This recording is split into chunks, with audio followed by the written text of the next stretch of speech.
Ladies and gentlemen, Brandy J's podcast, A Voice to be Reckoned With, would like to thank you for making the right choice in choosing a podcast that moves a nation. And now, here she is in 5, 4, 3, 2, 1.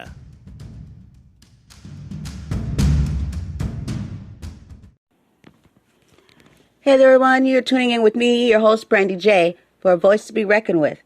And today we have a really good show. We have Rick Soetebier here with us, and he is here to talk to us about making better choices. He is a relationship coach, and you don't want to miss this. I'm pretty sure we can all use a little something, to make our lives, our relationship lives better, don't you think? And if not, maybe you know somebody that does. So, why don't we just go ahead and tune in and welcome Rick Soetebier.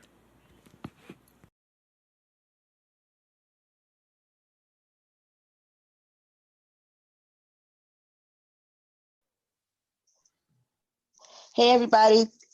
Thank you for tuning back in. You're here with Brandy J, the Voice to be Reckoned With. And I have here with me Rick Soetebier.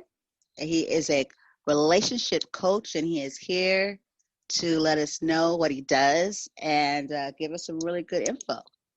Hey, Rick, are you there? I'm here, Brandy. How are you? I am well. How are you? I'm terrific. That sounds good. I'm so happy to have you here, and thank you for joining me. Oh, it's my pleasure. Thanks for having me. It's great to talk to you. Thank you. So, Rick, can you do us a favor, and can you please let the listeners know, as a relationship coach, what it is that you do? Sure. In its simplest form, I work with singles to help them make better decisions about the people they date and the relationships they get into.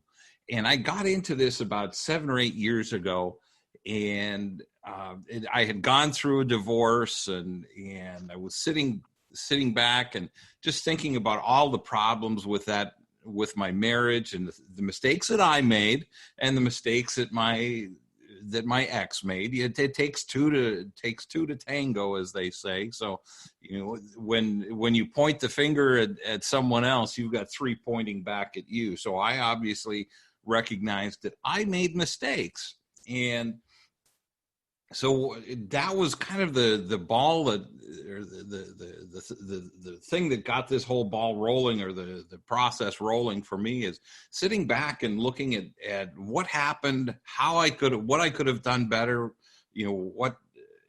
what processes might have helped, and what things wouldn't have helped. And to make a long story short, and to take a step back, I've been a student of self and relationship improvement for over 35, probably 36, 37 years now.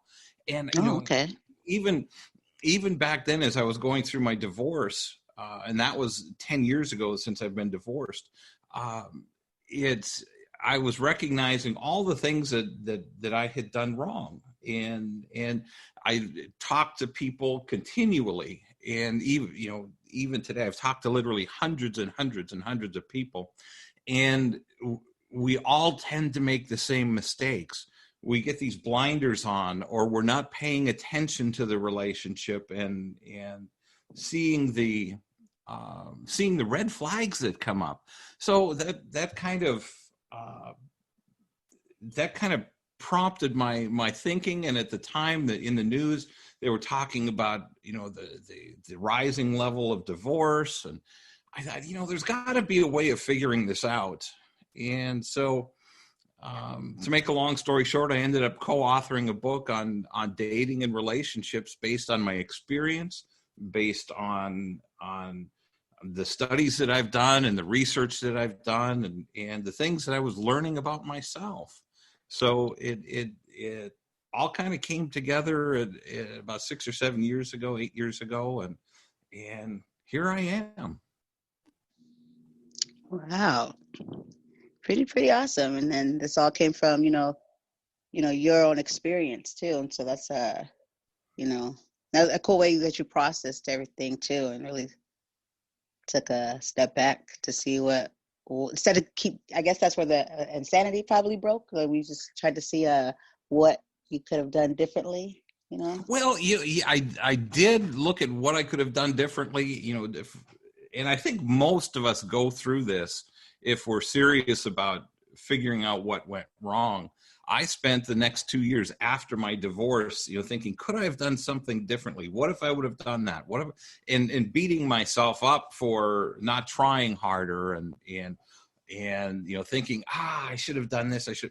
But in the end, even to this day, I can talk to my ex for about 2 minutes and then remember, yeah, that's why I'm divorced. So this was something that was inevitable. But and don't misunderstand me. My ex and I had some really great times, especially early on. She gave me a great daughter, and which I wouldn't have had I not been in this relationship or in this marriage. So I mean, I can't bash my ex, and I can't bash that marriage. We ended up with problems, and as many folks do, and they were problems that we just couldn't work out.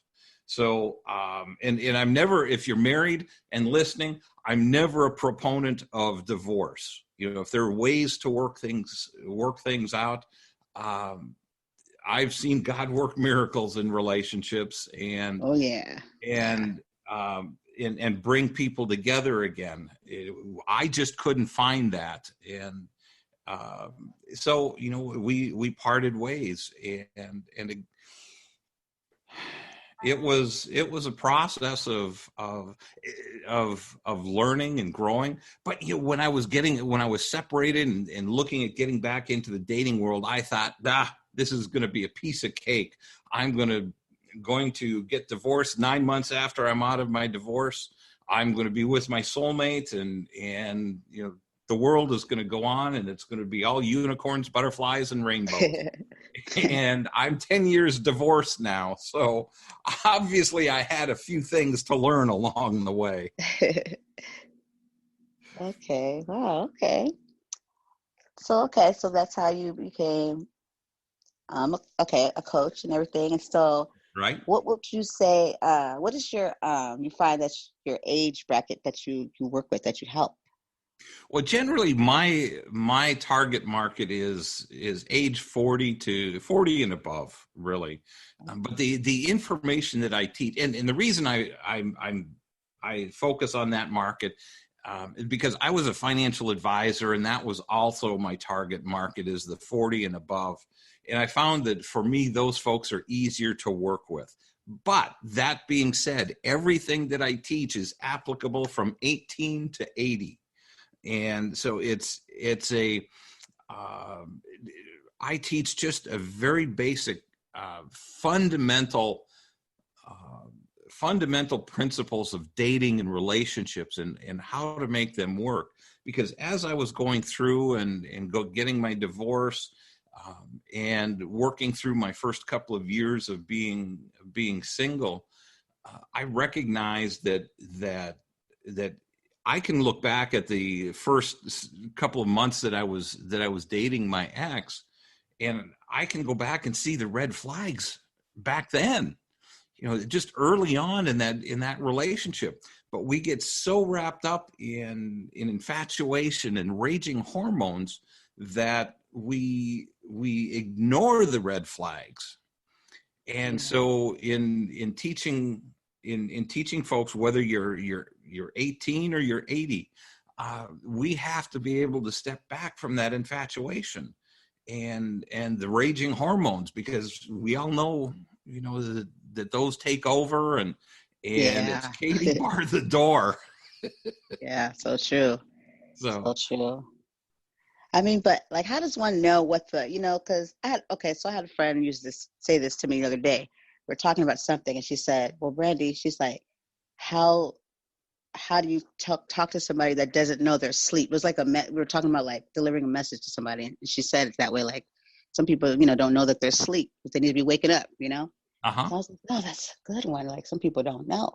So I say that because how do you always know that is a red flag. It would be our normal that comes with us, our instinct that says this isn't right, or like, what if you Sure. don't know that's a red flag? Well, and here's how I approach that. That's a great question, Brandy.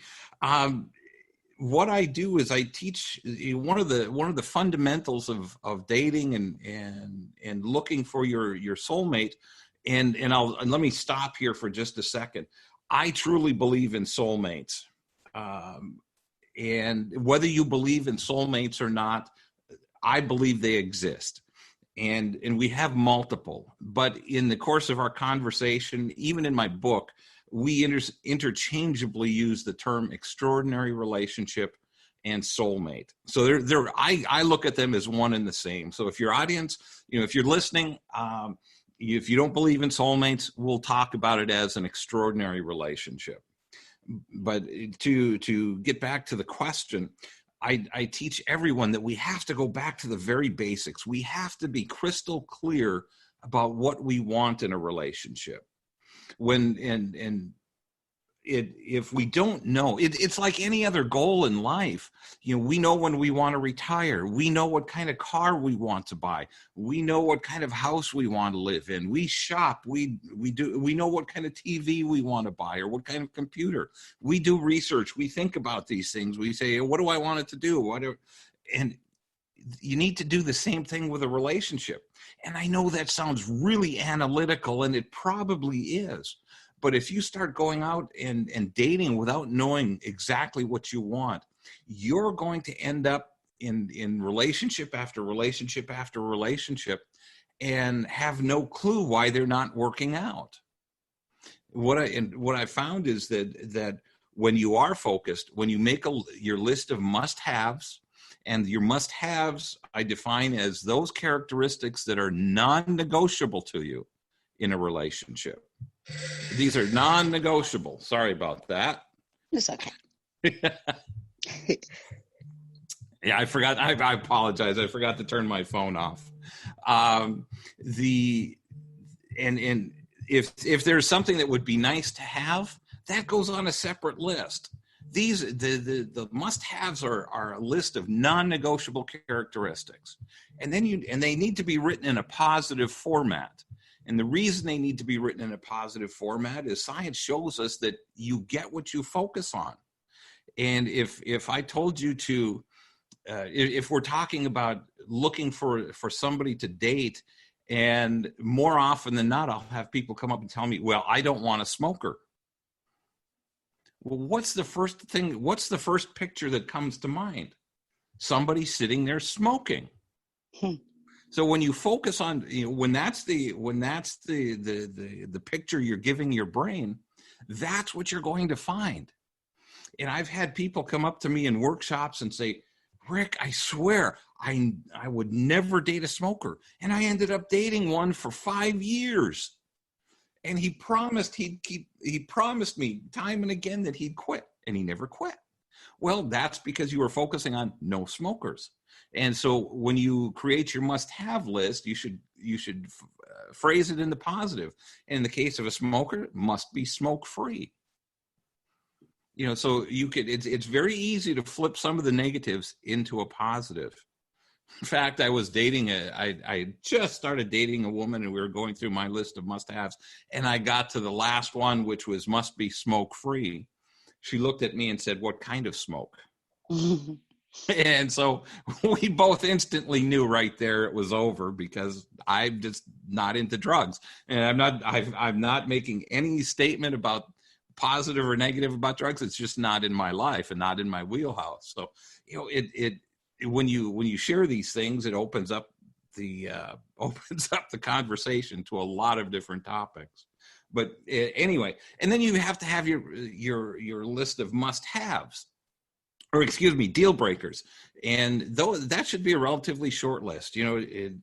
For mine, I can list there basically 3 things: cats, tats, and porn. No cats, no tattoos, no pornography. So it's pretty simple. And the reason you want to have those lists is because just like we were talking about, how do you know? Well, when you're with somebody that you're really attracted to. There may be some great physical attraction. There may even be some intellectual connection. You can step back from the infatuation and raging hormones of that budding relationship and say, okay, does he have this? Does she have that? Does he have this? Does she have that? And if there's anything missing on your list, and you're not going to find it all out on your first date, but you can, or even the first couple of dates, it'll take some time depending on how long your list is.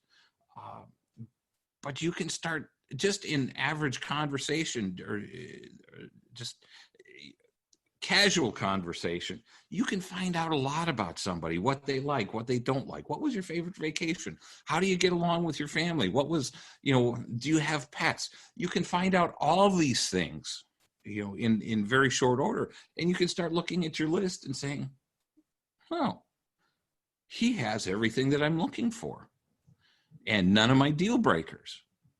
And you can usually figure this out in the first 30 days. And that at that point, you can say, yeah, he's worth or she's worth pursuing further. Or you can look at it and maybe in the first couple of dates say, no, this isn't going to work. And so that's how you really address but how do you know? Because because you have the things that the list of things you're looking for.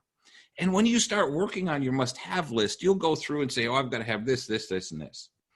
And you say, okay, that's the list. Well, no, it's not, because what you're going to do is you're going to hear a song. You're going to be in a restaurant. You're going to be somewhere. You're going to do something.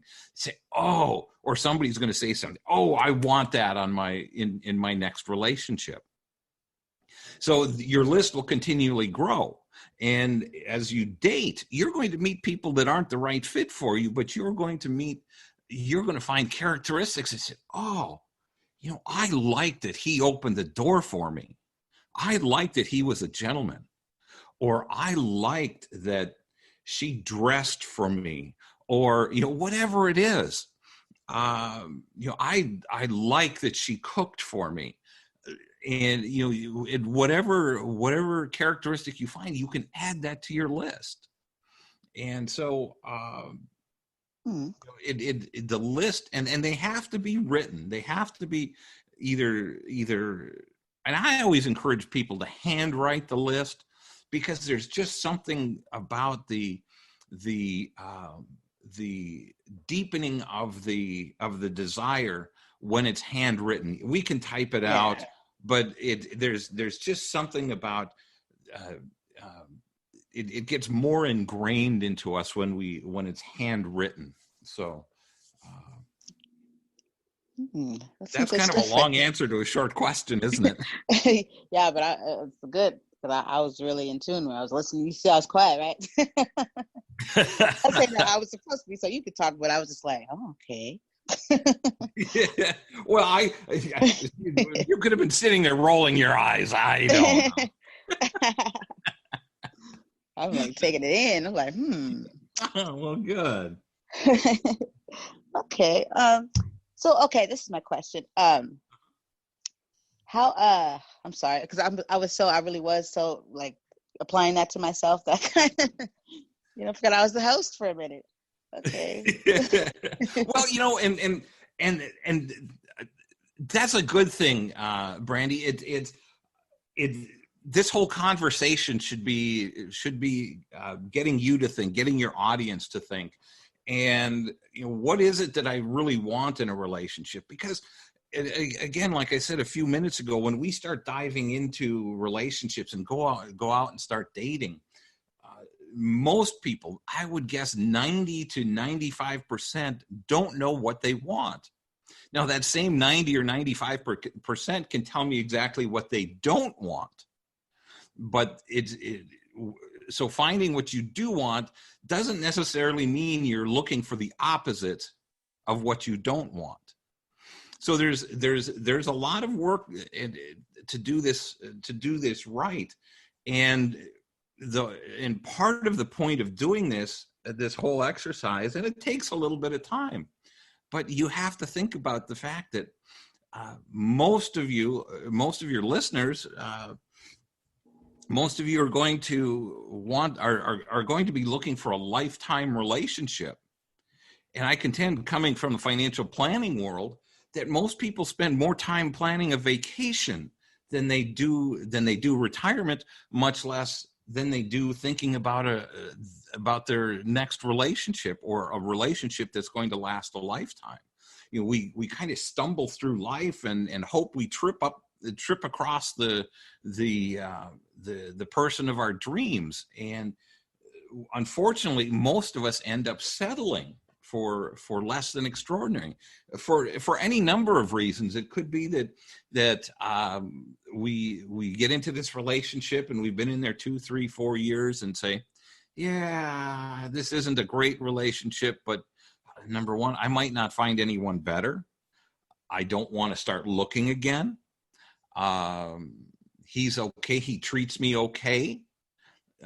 You know, there could be any, but it's still, you're settling for less than extraordinary. And I propose that we all can have extraordinary if we just want to take the time and make the effort to find extraordinary. Does that make sense? Oh yeah, very much so. Very much so. That's pretty awesome, actually. Wow. Well, thank you. So I was gonna say, then I thought about it before I said it, but I was gonna ask you originally, when you get when you get somebody, a client, and you work with them, have you 9 times, I'm pretty sure almost 10 times out of 10, there's somebody that have always been making the bad choices when it comes to relationships versus have you ever gotten anybody that they just started that they came to you fresh, kind of like, teach me, because I don't, they haven't even started yet, but then you said age 40, on up, so that would mean they've already been. Yeah, they've figure out what they're doing wrong. Yeah, and I don't get many younger folks because they tend to think they've got all the answers. They're too busy doing what they do, and rarely have the, well, for lack of better terms, the common sense to ask for guidance or coaching or mentoring, as That's it were. true. And, think about when you were 15, 18, 20 years old. How much did your parents really know? I mean, come on. Yeah. And, the older we get, we, get into our 30s and our 40s. Doggone it, our parents are smart. How did that happen? Right? So, when we get to that point, then I think it's that's where people start coming to me. They recognize the mistakes that they've made. And, when you look at the 18, 20, 22, 23, 25-year-olds getting married today, they are so overwhelmed with infatuation and raging hormones that you can talk to them till you're blue in the face, because they know that this is the one. Right. They know that they're going to make this work. But I love you. I know. Yeah, but I love. That's a great line. Yeah, and it's only when the infatuation wears off a couple of years later that they say, "Yeah, I don't quite love him." If they ever did, huh?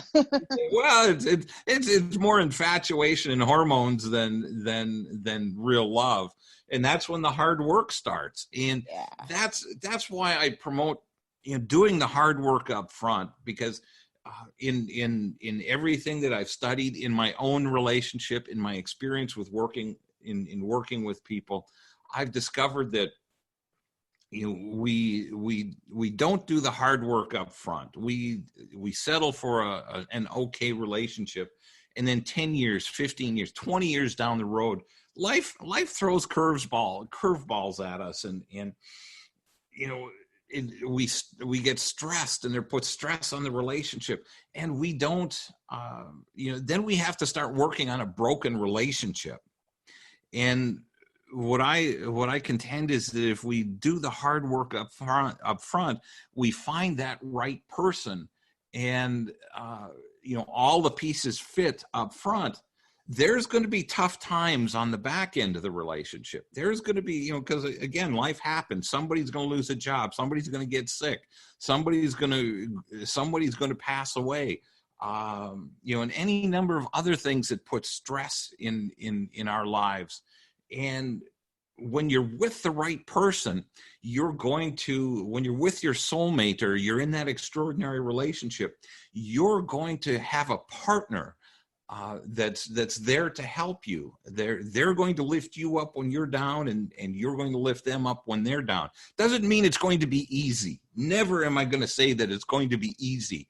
I'm not promoting rainbows, butterflies, and unicorns here. It just, but when you're with the right person, you've got a mate that's going to be working with you, and you're not always going to agree, but you're going to have common goals and values, and you're going to continue to fight for those things. And sometimes one of us has got to get slapped upside the head and knocked back into reality,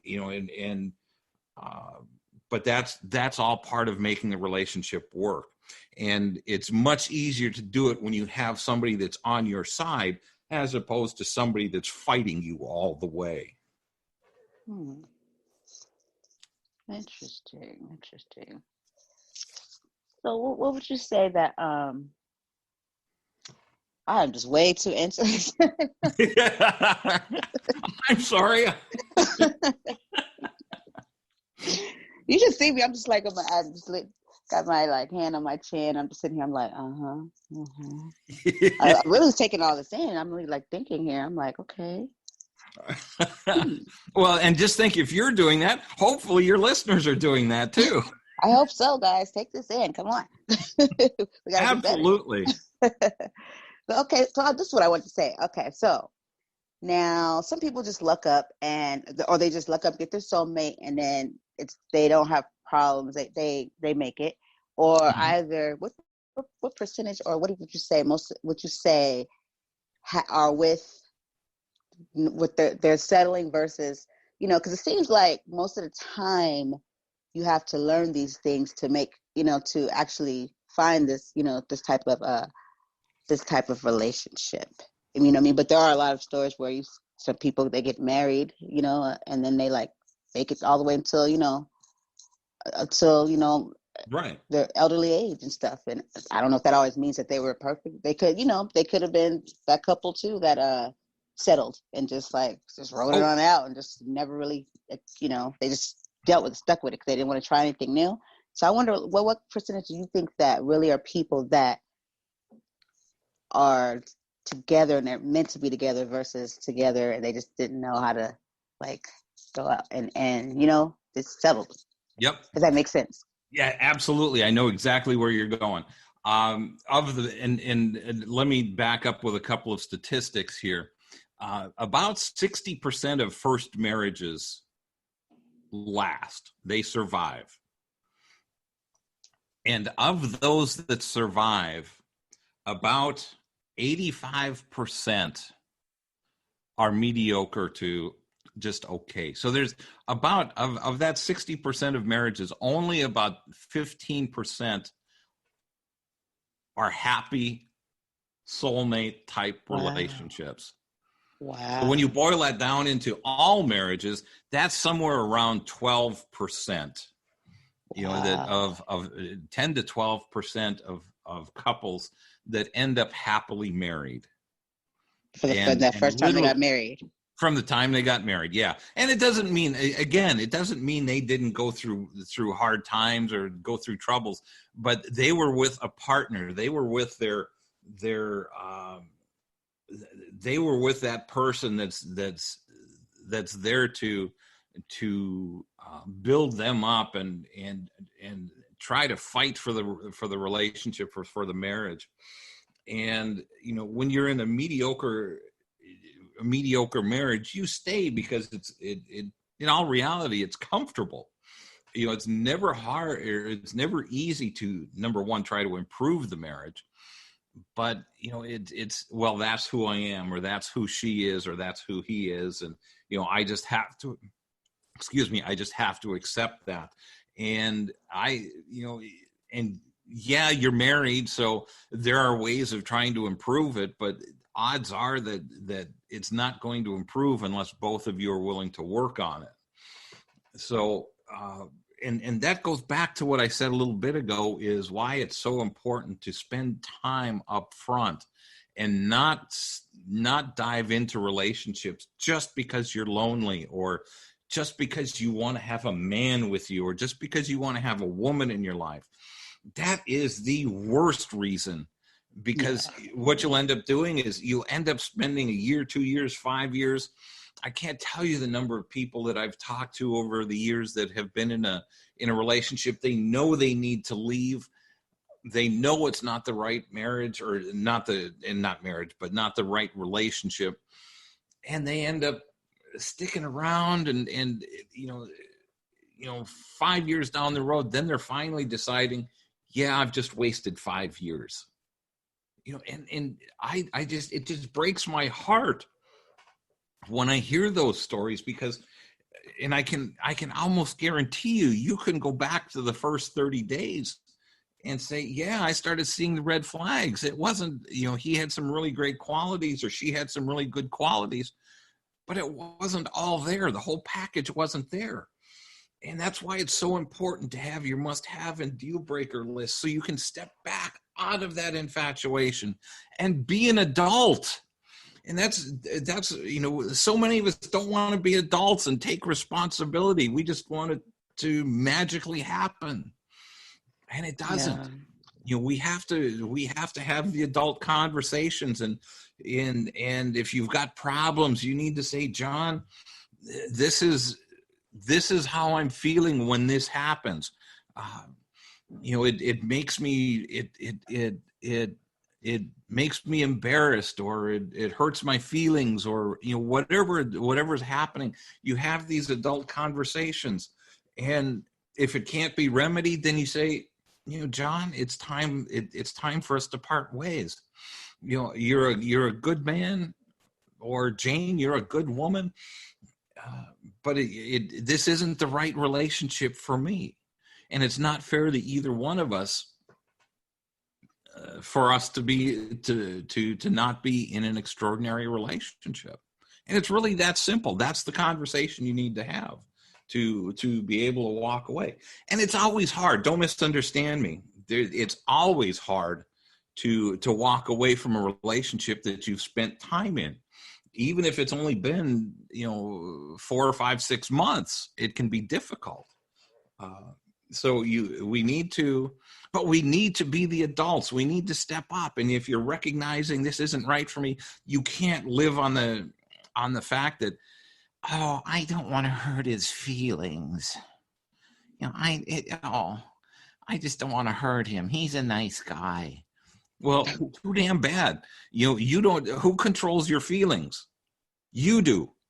You don't control his feelings, or he doesn't control yours. If he does, you're giving him that power, or her that power, and that gets into a whole conversation about toxic relationships, codependency, those types of things. Which we're not going to go down that rabbit hole today. So, Rick, what would you say is like, I guess the dating period? What would be too long or long enough, if that makes sense, before someone knows that it's not going? Say, for instance, if you date and then you decide to make it official, like, how long would one know that they've been waiting too long, or like that red flag, like, no, this isn't going anywhere? Maybe someone's telling you, like, oh, it's not time yet, I'm not ready yet, or you know what I mean? Like, how do you know that that's not just something that is being told to you, or just to maybe keep you at a distance? Or if you're serious, how do you know they're serious or not? Like, when is it time for someone to say, okay, let's take it to the next level, or let's not? Well, it's hard to put it's hard to put a certain time frame on there. I think in the first 30 days you can determine whether somebody's worth pursuing further or not. Mm-hmm. Then I think when you get to about a 6 to 9 month point, you need to be having a conversation. Probably by 6 months, you need to be having a conversation. Are we serious? Are we a couple? Where are we going with this relationship? And if you're not getting a satisfactory response, or you're getting put off, then I think it's time to start evaluating and start setting a time limit. Okay, I'll give it another 3 months, and we'll do this. We'll revisit this, or we'll finish out the year. But I'm not a big fan of waiting. If somebody's not willing to commit to you, I think it's time to very seriously examine the relationship. Look at your must-have list and your deal breaker list. Are all the must-haves there? Are there none of the deal breakers present? And it does take some time to spot some of the deal breakers. A bad temper might not show up every day. It may only show up when somebody's had a bad day at work, or somebody's had a tough day in traffic, or whatever it is. So that sometimes those things don't show up until something major happens. A family member gets sick or dies, and then you get to see what real stress looks like, or how they handle real stress. But then you need to examine the relationship that you've got. Do you have an intellectual connection? Do you have a spiritual connection? And spiritual is important. Whether you're Christian, Jewish, Buddhist, agnostic, atheist, I truly believe you need to be with somebody that's similar to you. Yeah. Because you that's going to be a hurdle down the road somewhere. Right now you can say, oh no, it's no problem, I don't mind, but eventually it becomes a problem. And the stories that I've heard, especially from women, that the guy tells her, yeah, I like to go to church and yada, yada, yada. And then they start going to church together, and pretty soon they've moved in together, and all of a sudden he's not going to church as often. He's got something else to do. Pretty soon he's not going to church at all, and she's alone again in church. And that's, if you're not sharing a common spirituality, it doesn't mean you need to be in the same place on your spiritual journey. It just means you need to be moving in the same direction. Yeah. And so again, if you're agnostic or atheist, be with an atheist. Don't try to force a Christian to be with an atheist. That's just insanity right there. Exactly. That's just asking for trouble.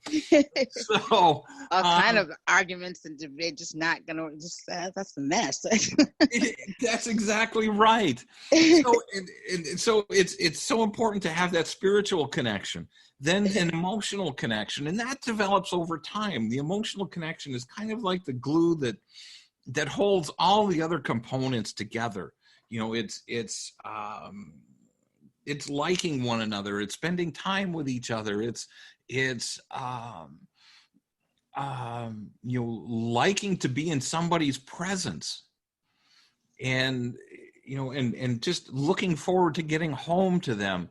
And being able to share your day and listen to their day, and then you've got the physical connection. And there's two components to that. There's obviously physical intimacy, which, at least if you're a guy, you're going to the sex part of it. But there's more to it than just physical intimacy. There's physical appearance. We want to be men and women alike want to be attracted to our partners. Yeah. And so we have to have that connection. Then I firmly believe we have to be able to speak we have to speak similar love language. We don't have to. If you've ever if you've ever read the book, The 5 Love Languages, I think and if you haven't, it's a great book to read. And one of the things that I realized after I read that book is my ex-wife and I had completely different love languages. And mine are physical touch and acts of service. And hers were primarily gifts and quality time. And now, as a financial advisor, I spent a lot of time at the office working with clients. So we didn't always have the quality time, and gifts are just, I tell the story in my workshops that I remember as a boy, at Christmas time, walking down the main street of my hometown and just struggling to figure out what I should get my mother for Christmas. And it was sheer torture to me because she wouldn't tell me. Oh, and it was that line of, oh, whatever you get me is fine. But no, you can't do that to me. That's not my, and now I know that's not my language. You have to tell me, take me by the hand and show me and write it out, and I'll go get it, or I'll write you a check and you can get whatever you want. But gifts are no, and that doesn't mean I can't give gifts. And I'm sorry, I get really wound up about this. So. It's quite all right. I can, and Brandy, if you and I were close friends, or if you and I were dating, I'd walk down the street and I could see something. Oh, that reminds me of Brandy. I'd like to get that. I can do that, but when it comes to birthdays, anniversaries, holiday, Christmas, and whatever it is, it's like, oh, geez, just tell me what you want, because this is torture to me. So anyway, to make a long story short, my ex and I had different love languages, and I contend that if you really want a strong relationship and to have it turn into a strong marriage, you need to speak similar love languages. Your top 2 can be flip-flopped, or you might be compatible with each of one of your top 2, and then a couple of the others thrown in, but you've got to have a couple of compatible love languages, because it's so difficult to try to learn. And I liken it to, we're born in the United States. We speak English. If we were to move to France, can we learn the language? Absolutely. Can you become fluent in it? Not for a long time. So you have to be immersed in that, and you have to focus on speaking that language continually. And to me, that's a struggle. And my whole point is that we want to take as many of the struggles out of our path. We want to take the roadblocks out of our way. And so that's why all of these things are important to find in that relationship. And if you're looking at 6 months, 9 months, and looking for that commitment, you need to be looking at all of those things and seeing if those things are there. And if they aren't, and he's hedging or she's hedging, then you should be saying, yeah, okay, this was fun, but it's time to move on. Or if everything is there, then if they're still hedging, you say, well, I'll give it a little more time, but if we're not ready to move forward in 3 months or 6 months, then I'm out. So and I'm just that direct. And I think and I know it's hard for a lot of people to be that direct. Yeah. But I think if we stand up and think about what we truly want in a relationship, and if we truly understand what we're looking for in a relationship, then we can start making better decisions about who we're dating and why we're staying in relationships. Yeah. And in the end, if it's not working, have the adult conversation and say, Brandy, I love you, but this relationship is missing something for me. And it doesn't make any difference how hard we try to make it work. There's still components here that are missing, or pieces that are missing. And it's never going to be a strong relationship for me. Totally. And I can't do that to you. You deserve better than that. And, you're not a bad person. Doesn't make me a bad person. It just makes us real. We both deserve extraordinary. So let's just part ways and go out and find our extraordinary. Yeah, that's some deep stuff there. Because you didn't think this was going that deep, did you? No, I'm liking it though. Because I'm doing that. And I'm really like taking it in, and hopefully everybody else will and listen and and applying it to to myself and I could say that I guess I have some of the things I've probably been aware of or looked at, but possibly turned a blind eye to because I didn't want to, accept the truth, or I was scared to know, you know what I mean? Just kind of, just probably because if a person looked at it, they'd realize that it's not the right one, you know what I mean? And so that's how you kind of get stuck. So, Yeah, we hate to admit it's not the right one. And yeah. I've had to have the conversation with several women over the years, and I just had somebody have that conversation with me. We dated for about 4 or 5 months off. It was a weird relationship, but she finally said, Rick, I enjoy you. I enjoy spending time. I enjoy our dates, but I just don't see this relationship as a relationship that's going to go long into the future for me. You're just not the guy that I see in my future. And while that stung, I appreciated the fact that, she ended it now.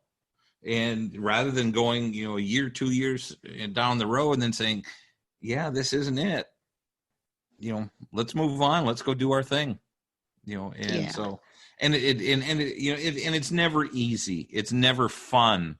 But when you learn how to do it, it takes a lot of the sting out of it. It takes a lot of the pain out of it, especially if you're the one doing the breaking up or the asking to move on. Because we all get nervous and the butterflies and knots in our stomach. Oh, how is he going to react, or how is she going to react? And if you approach it like an adult, odds are they're going to take it like an adult. And if they don't, and this is an important thing for everybody to understand, if they don't take it well, if they start attacking you, or if they start saying, well, you just don't know what you're missing, you don't know what you're giving up, and yada yada, then right then and there, yeah, made the right decision. So that's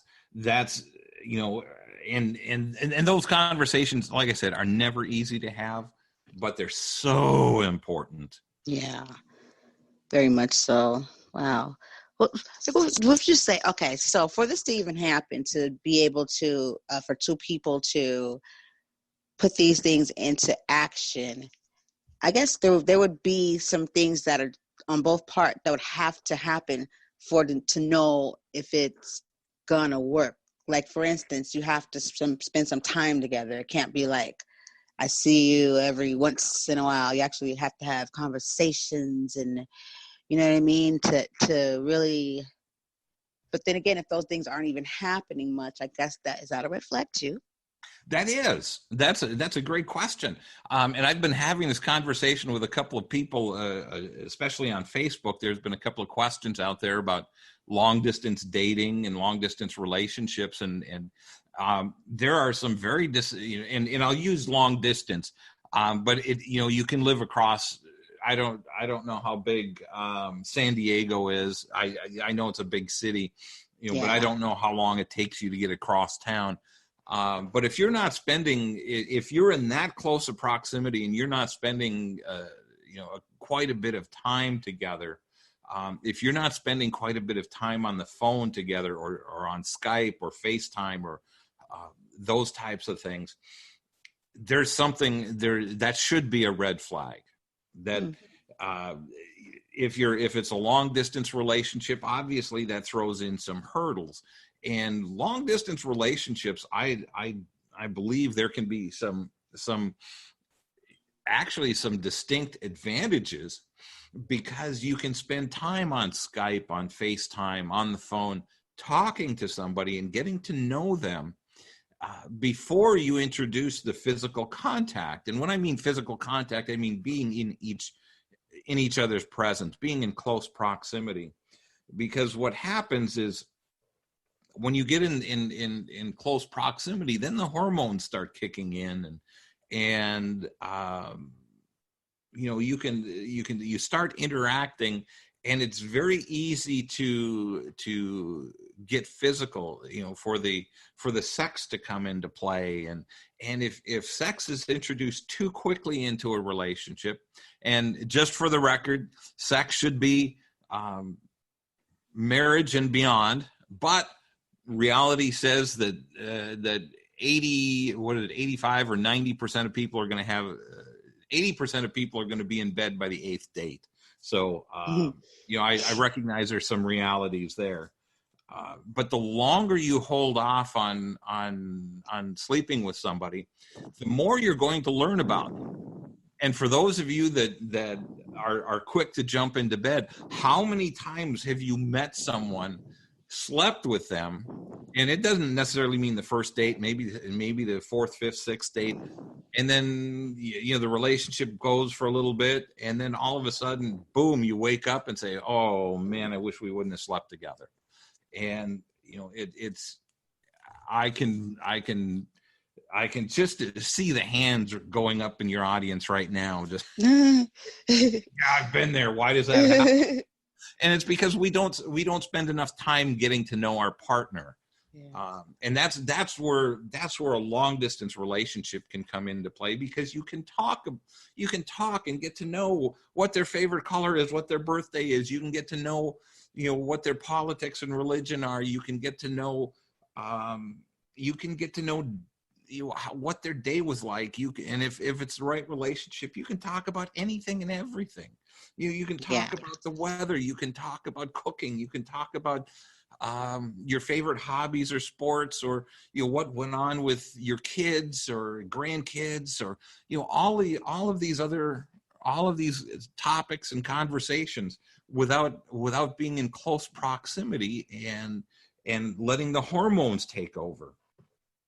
But the disadvantage is you have to be able to spend time together, because we all have habits and idiosyncrasies that may drive you absolutely crazy. And I was talking about this yesterday on another podcast, that it might be that how you put the toilet paper roll on the holder, or where you squeeze the tube of toothpaste from. And those are silly examples, but and you can live with those up front, but they may drive you absolutely crazy down the road. And I was asked about opposites. Do opposites attract? Well, they do for a short period of time, and then they start driving each other nuts, because the things you thought were cute and funny and different from anybody that you've ever dated before are the things that are going to drive you nuts in a couple of years. So if you think that opposites attract, you're right. But they'll also, historically, statistically, those relationships last about 5 years. So. Wow. So. Good stuff. Okay. Man. I wandered down all kinds of rabbit holes. Oh my goodness.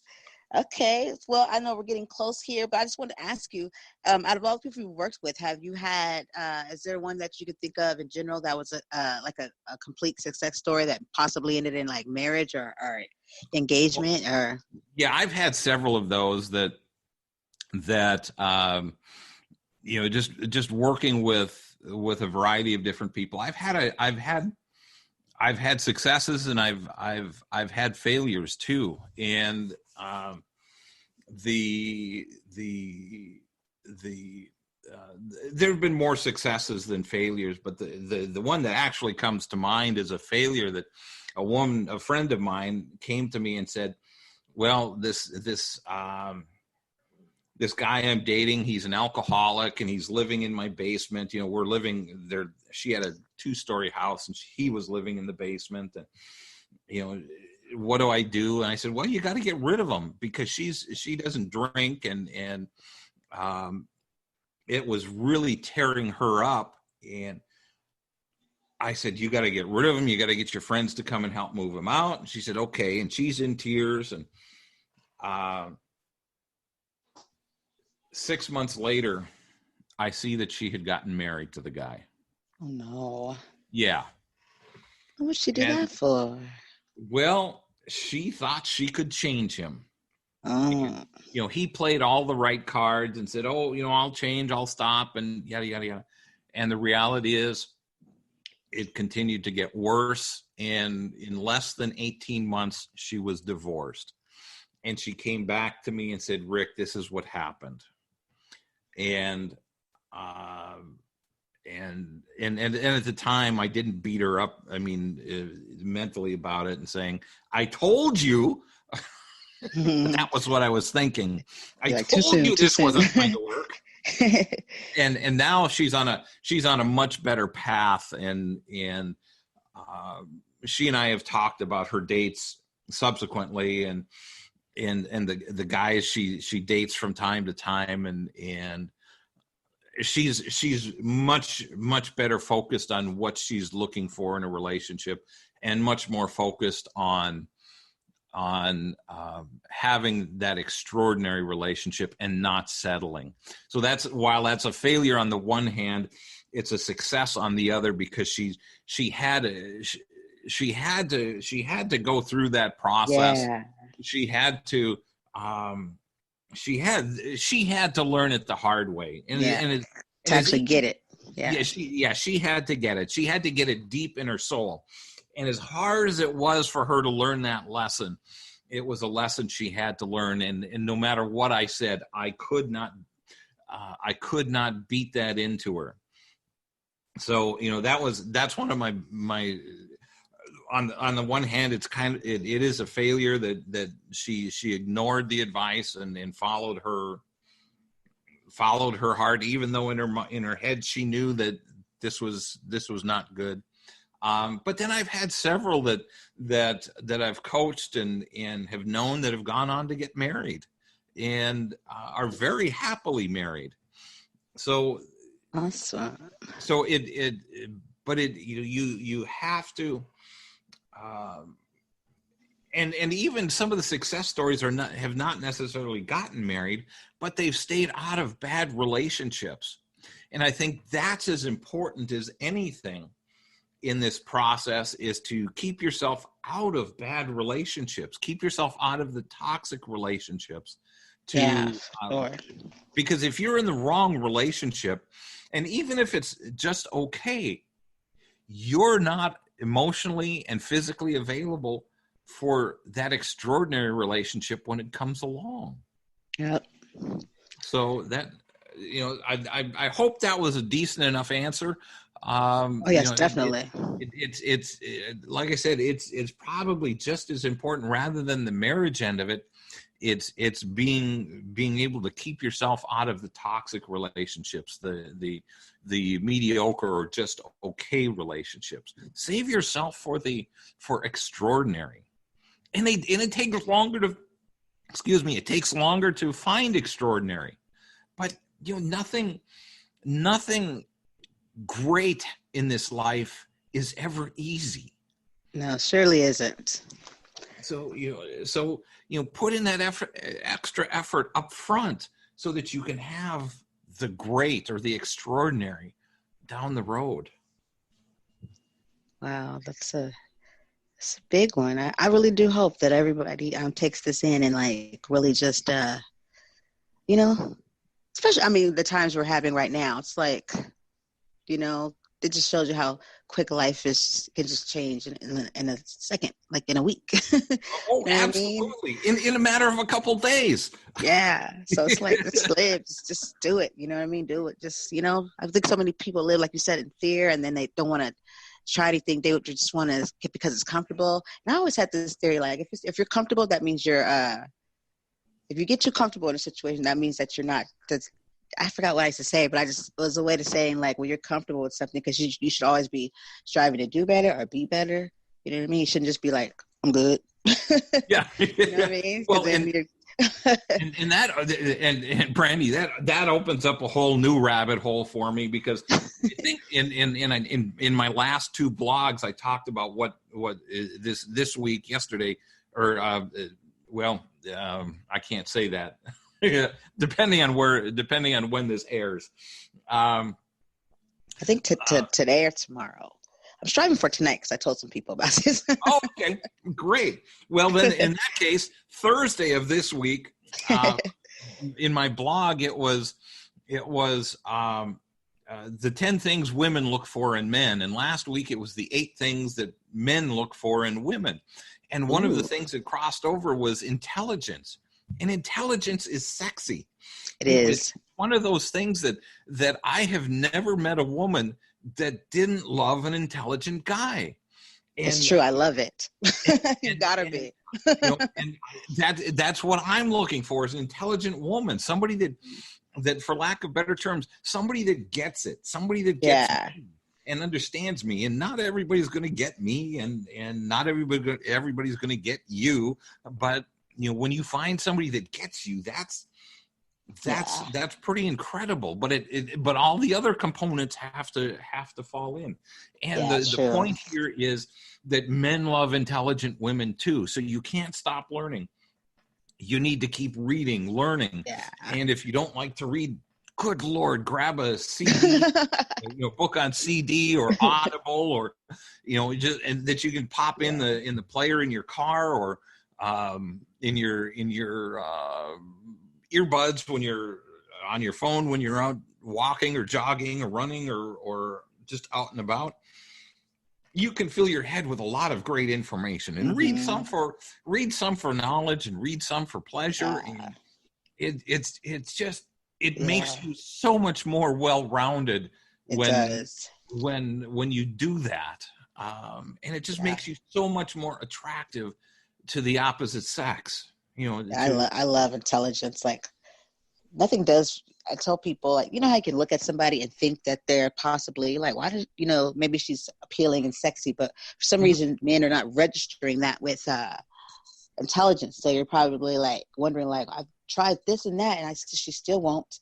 Look my way, or she's not giving me the time of day. And like for me, I call myself like I'm an intellect. You know what I mean? Like I might have those looks like I'm not, where I'm a woman, just like a woman, But at the same time, that doesn't mean that just because I'm attractive or sexy, whatever, that's not what really gets me. Whatever they're doing over there, I like intellectual conversations, and I read, and I'm always like talking about something that if you can't talk to me about something besides the basic stuff, like what happened on TV last night, or sports, you know what I mean, like hunting and fishing, like life, like what's the purpose, like what's your purpose, and like who you are. We get down to the core of people, and it's just, I don't know. Or you could just talk where you don't even realize it's not even about sex, your genre anymore. That you're a man and I'm a woman. It's kind of like we're just talking. Exactly. You're able to connect intellectually and have those conversations that stimulate thought and just get you to and one of the things on my must-have list is she must be able to challenge me, and I mean that mentally, where she can make me think and say, I haven't thought about it like that. What if? And so that's huge. Intelligence, and I'm going to say this again, folks. Intelligence is sexy. And yes, so, if you really want to be attractive to the opposite sex, just fill your mind with good things. And oh God, if we've got time, this goes down another rabbit hole, but it's one of the things that I harp on so many times. It's being able to stay in a positive attitude when you're filling your head with good things. Shut off the damn TV and turn off the news and start filling your head with good things, good information. And with all due respect, the Danielle Steele novels are very popular, and maybe they're not as popular now, but when I was married, my ex used to love Danielle Steele, and read something other than trash novels. Yeah. I've never been into those like romance novels or anything. I've never tried. I just couldn't do it. I was like, I like information, like knowledge stuff, Yeah, and that's the same with me. I'll read occasionally for pleasure, but I find great joy in learning something new and learning something new about myself. And or self-help stuff or something. Yeah, exactly. But I know not everybody's into that. But learn history, learn art, learn a variety of things. Whatever turns you on, or whatever's makes you passionate. And obviously you can tell by my voice, I get very passionate about relationship coaching and making people, or helping people move to the next level. It's very dynamic, but you have to do something. I can only guide you. I'm the guide. You have to do the work. You're the hero of your own story. So you have to continue to develop yourself. You need to, just go to the bookstore, pick up a book and start reading and start learning. And again, filling your head with good stuff. Turn the TV off and for a half an hour a night.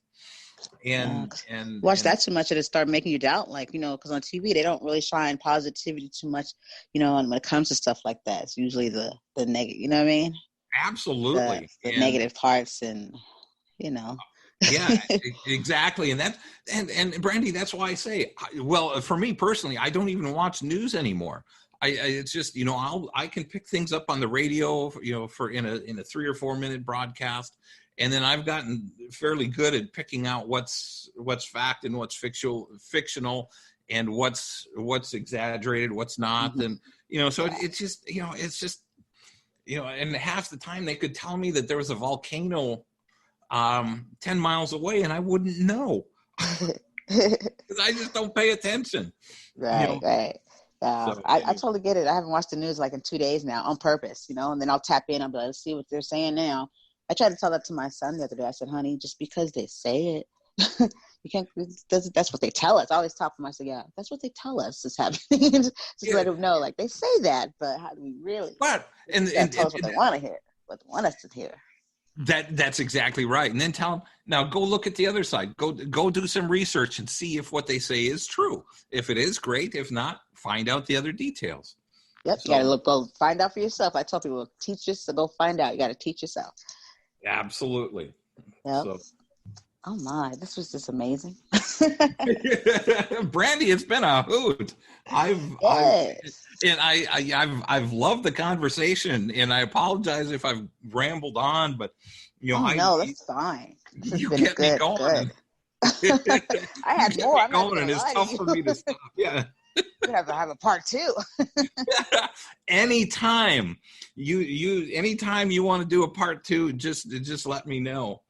In the meantime, if people want, if you don't mind, if people want more information, you can go to my website, ricksoetebier.com. It's not like it sounds. Brandy will have it posted under in the links to the podcast. And I've got a YouTube channel, and it's, I think that's, I never pay attention to that stuff. I just always share the links. It's Rick Soetebier, relationship coach. I've got a Facebook page. My book, Dating Backward, it's available through my website and under Rick Soetebier ricksoetebier.com/resources. And then it's also available on Amazon and also as an ebook. So cool. I'll go check that out. and if anybody in your audience wants to just find out more, I have a PDF that I offered. No, there's it's free, and it's the 5 biggest dating and relationship mistakes and how to avoid them. So that's free for your audience. Awesome. Thank you. Thank you so much. You're welcome. Thanks for having me. No problem. No problem. I'm definitely gonna we're gonna be reaching out again because I think there's so many layers. We're gonna see what the show and see the response and stuff, and obviously I'm gonna be talking about what I learned. And then we'll take it from there. Yeah, and if you get a lot of questions, we could do a question and answer segment, or from your audience if they've got questions, or if you're, I'd be happy to interact with with your audience's questions and however I can help. Thank you so much. I appreciate you. I'm gonna ask you one more thing, a short one before we head out. Yes, ma'am. I'm just gonna say it. Okay, so now, because this is one of my sayings. Now, Rick, let him know. Is he gonna buy the cow if you're giving away the milk for free? Yeah, that's and that goes back to my conversation earlier. It's never gonna work, huh? It makes it much more difficult. And so, ladies, that's, and while that I've been verbally beat up by that saying many years, there is a lot of truth to it. And that's what I said earlier, is when you end up in bed too soon, and again, 80% of couples will end up in bed by the 8th date. Think about that. 8 dates. You really don't get much of a chance to know somebody, especially if this is somebody you're looking to spend the rest of your life with. Yeah. Hold off as long. And guys, this goes for you too. I know it's fun, and we all love great sex, but and I know guys feel it too. You sleep with somebody and then boom, you go into your cave because you instantly realize, oh, I shouldn't have done that. And it's a natural biological reflex.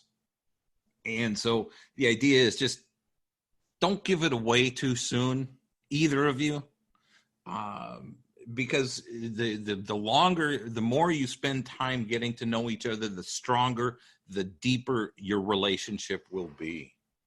And that's what you want, is you want that good, strong, deep relationship. Yeah, definitely. That's what we're going for. Oh man, I know I do. I've always had, I think I was in denial for a minute. I was like, I'm good, I'm over it. But not really. I don't think anybody ever really is. It's just kind of get tired out or scared or just give up. But not me. I'm going to keep going. I'll be 42 this year, so. Oh, you're still young. You're still a baby. I turned 63 this year, so. Oh, there you go. Look at you. I'm looking at your picture. You're looking great. Well, thank you. No, it's I can't take any credit. That's all my parents. So.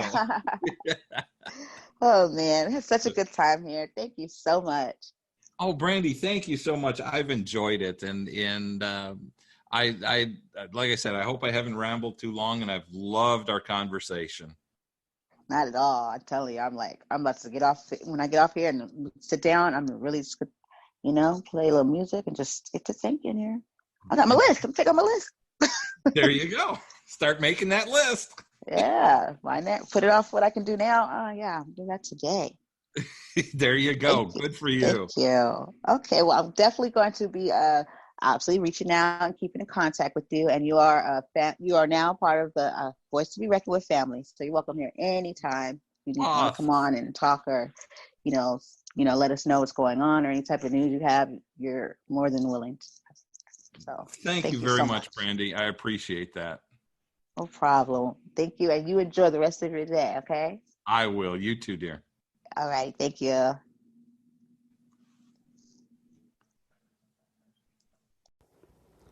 If you want to show your support to the nation during this time of the coronavirus, well, then Anchor is a great way to do that. using the creation tools that allow you to record and edit from your phone and computer is very easy to do. Anchor will distribute your podcast and you'll be heard on Spotify, Google Cast, so many different platforms. You don't have to do a thing. Anchor will do that for you. Speaking for what you stand for. Use your podcast to let the nation know that your support is there and that you care. Anchor is a free app, and you can find it right on Google Play Store, or go to your web browser and put in anchor.fm.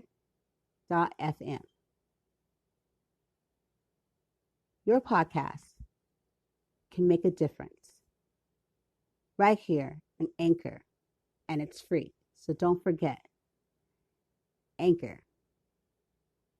Go and download it now. And there you have it. Thank you, Rick Soetebier, for all of your information. It was wonderful. Guys, thank you for tuning in. A Voice to Be Reckoned with Brandy J. Great host. And keep coming back and listening. Couldn't do it without you. So, have a blessed day and peace.